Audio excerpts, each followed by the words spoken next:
इधर रूस ने दावा किया कि यूक्रेन ने उस पर मिसाइल से हमला किया है, यानी ज़ेलेंस्की का काउंटर अटैक अब रूस के अंदर भी होने लगा है।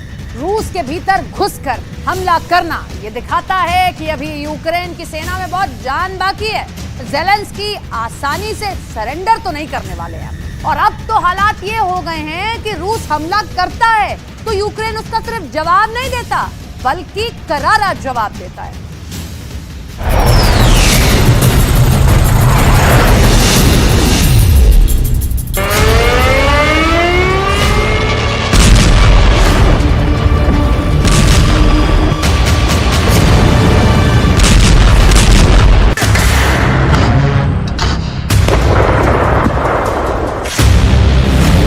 महायुद्ध में पहली बार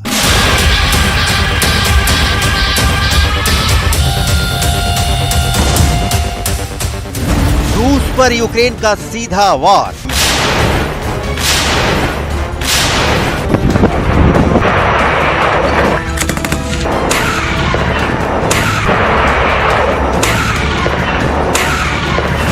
रूस पर यूक्रेन का मिसाइल हमला।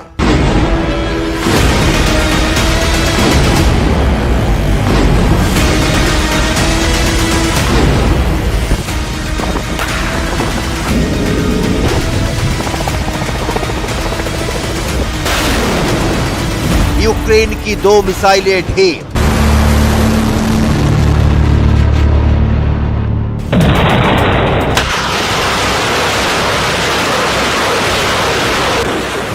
रूस के 20 लोग जख्मी।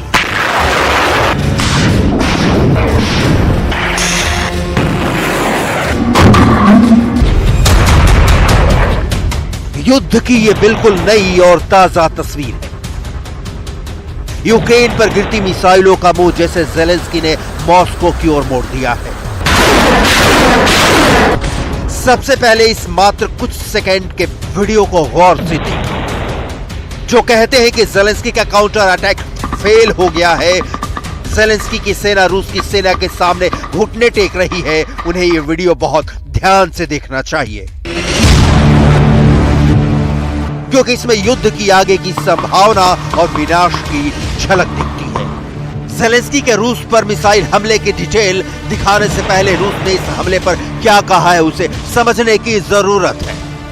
रूस के दक्षिणी हिस्से में यानी तागानरोग शहर में यूक्रेन ने मिसाइल से हमला किया।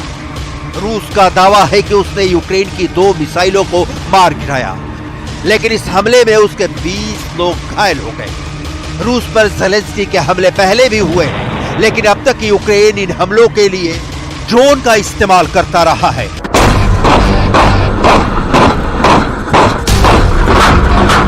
यह पहली बार है जब ज़ेलेंस्की ने अपनी सेना को रूस पर मिसाइल गिराने का ऑर्डर दिया।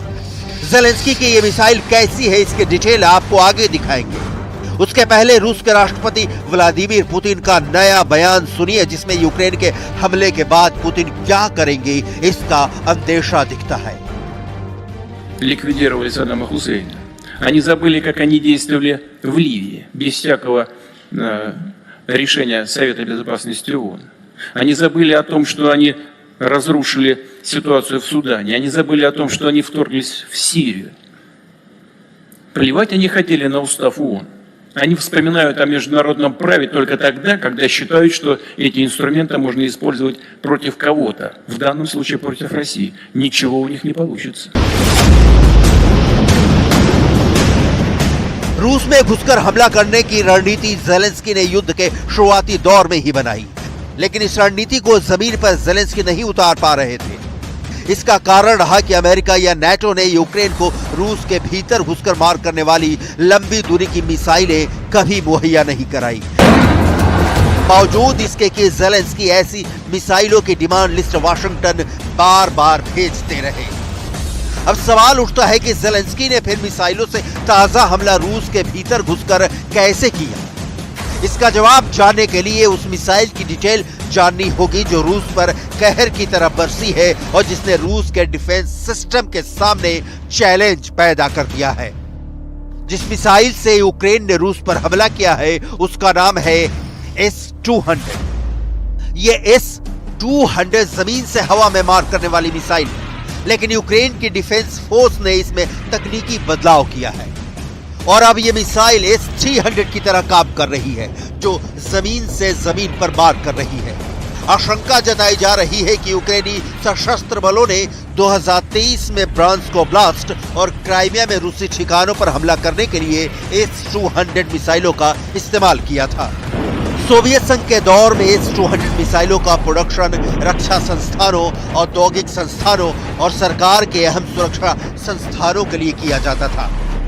यूक्रेन जब सोवियत संघ का हिस्सा था, तब से ही S-200 मिसाइलें यहाँ के हथियार गोदामों में भरी पड़ी हैं, जिसका इस्तेमाल ज़ेलेंस्की इसे एडवांस सिस्टम में बदल कर रहे हैं। इस मिसाइल की खासियतों के चलते ही इसे कई देशों ने रूस से खरीदा है।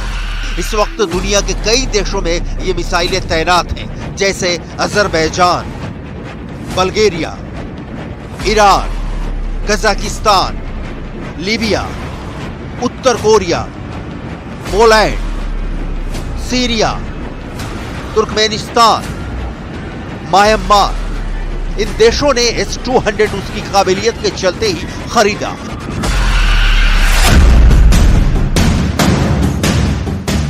लेकिन आधुनिकता की दौड़ में ये मिसाइलें अपग्रेड नहीं हो पाई और ज़ेलेंस्की ने यही काम कर दिखाया।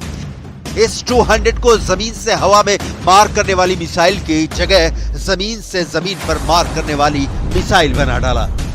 इन मिसाइलों की तैनाती ज़ेलेंस्की ने रूस के दक्षिणी बॉर्डर पर किया है, जहां से रूस के कई अहम शहर बहुत करीब हैं और उन्हें आसानी से निशाना बनाया जा सकता है।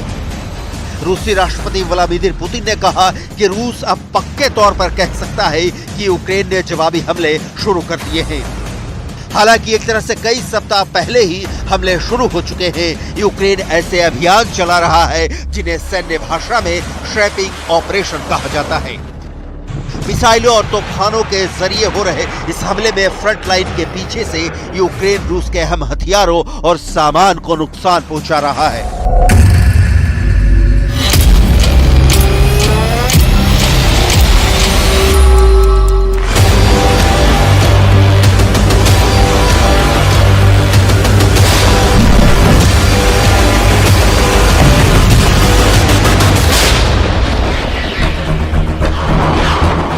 यूक्रेन का रूस पर मिसाइल से हमले का मतलब है कि ज़ेलेंस्की हार के कितने करीब हैं, ये क्लियर हो गया है।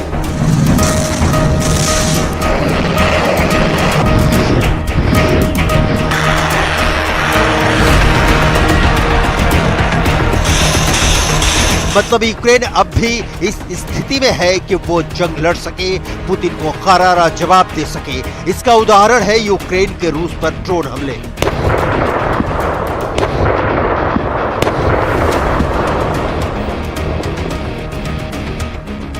जुलाई रूस ने आरोप लगाया था कि यूक्रेन ने मॉस्को में 2 ड्रोन से हमला किया। रूस के कब्जे वाले क्राइमिया में यूक्रेन ने 17 ड्रोन से हमले किए।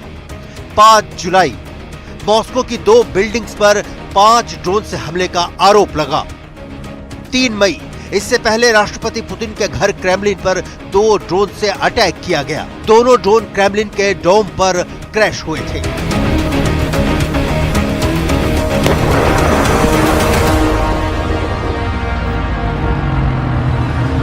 यूक्रेन की ये ड्रोन हमले बस बानगी है कि ज़ेलेंस्की का जोश हाई है।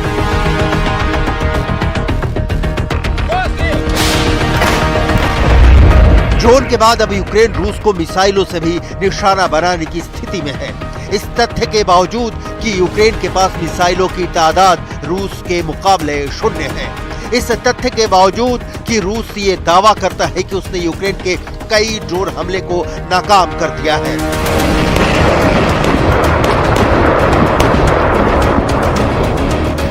यहां तक कि ब्रिटेन से यूक्रेन को मिली ताकतवर स्टॉर्म शैडो मिसाइलें भी रूस के सामने नहीं टिक पा रही।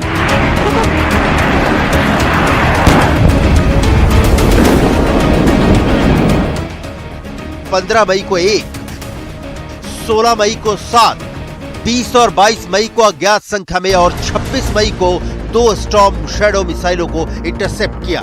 स्टॉर्म शैडो मिसाइलों को मार गिराने के लिए रूसी सेना को अपने एयर डिफेंस सिस्टम में कई अपग्रेड करने पड़े।